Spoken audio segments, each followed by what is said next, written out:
Hi, I'm Haley, aka the Domestic Rebel, and today I'm going to teach you how to make a terrifyingly tasty brain cupcake. They're perfect for Halloween and they're totally disgusting but really delicious. And they're surprisingly very easy to make. So to make these, you'll need a box of strawberry cake mix plus the ingredients on the back of the package, baked and cooled according to package directions, as well as a small box of sugar-free, fat-free strawberry pudding mix. If you can't find strawberry, feel free to use vanilla.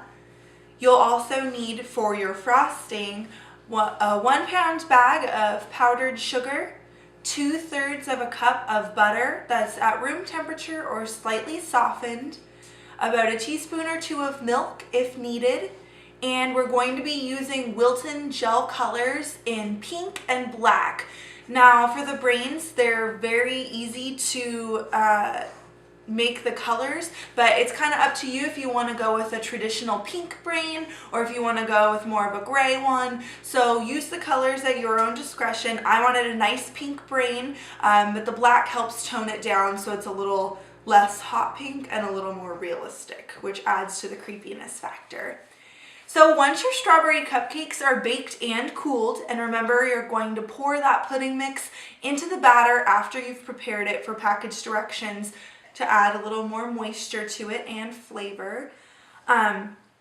You're going to prepare your frosting. This is just a basic pink vanilla buttercream. Feel free to add flavoring if you'd like, but I'm just sticking with vanilla. So for this, you're going to put your 2/3 of a cup of softened butter into your stand mixer, as well as a teaspoon or so of vanilla extract. Then you're going to blend it until it's nice and creamy for about a minute or two. Once it has this nice creamy consistency, gradually add your powdered sugar, about 1 cup at a time, until you've reached a nice paste consistency. At this point, add your milk, about 1 teaspoon or 1 milk capful at a time, until you have a nice, stiff but spreadable frosting consistency.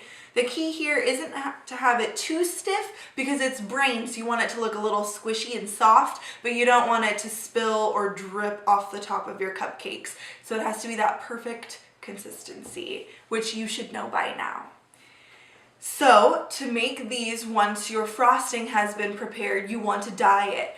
I'm going to be very careful by using only the slightest bit of coloring, since these gel food colors are so highly concentrated that if you use too much, it's so easy to go overboard. So I'm using the gel food coloring in pink and just doing a small butter knife's tip, and I like to put it on the end of my beater and then beat it into the frosting. Then you'll have your pink frosting, to which you'll add your black food coloring too. Now, if you needed to be careful with pink, you need to be extremely careful with black because it's so easy to go overboard. I'm using an even smaller amount of black, and again, putting it on the bottom of the beater and beating it in until it gets a little bit of a grayish tinge to it. That was my perfect pink, but use as much or as little of the black food coloring as you'd like. It's always easy to add more than it is to take it away. Once you've reached your perfect brain pink shade, you're going to fit it into a piping bag attached with a 7 or 8 millimeter Wilton tip. This is the perfect open circle tip to pipe on your squiggly brain matter. Once your piping bag is filled, you're going to basically divide the cupcake into 2 sides, thinking the left and right hemisphere of the typical human brain.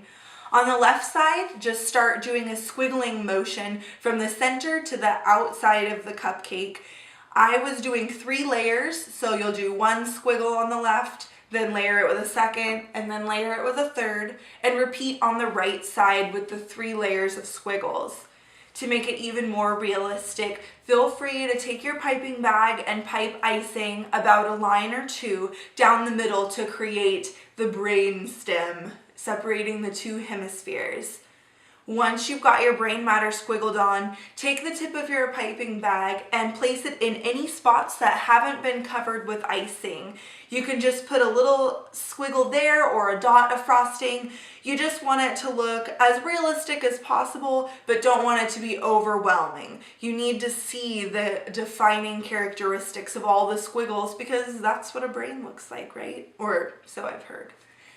Once your cupcakes are completely finished, I think it'd be super cute, especially if you're making these for a Halloween party, to take some glass cups, if you have them, or mason jars, and put them over tops of the cupcakes just like this. It looks super creepy, like there's a brain in a jar, which I think would add a perfect presentation to any Halloween dessert table or food table you have for an upcoming party, or it would be a great gift to give someone to just pop a brain cupcake in a mason jar, tie it with a cute little bow, and hand it off to your special someone, because who wouldn't want a brain cupcake? These brain cupcakes are super easy to make, taste delicious, and are kind of sort of disgusting, but that's the whole point of the upcoming Halloween holiday. For this complete recipe, as well as more fun Halloween and holiday-inspired recipes, please feel free to visit my blog at thedomesticrebel.com and have a spooktacular and creepy Halloween. Bye! I nailed it all in one shot. Bam!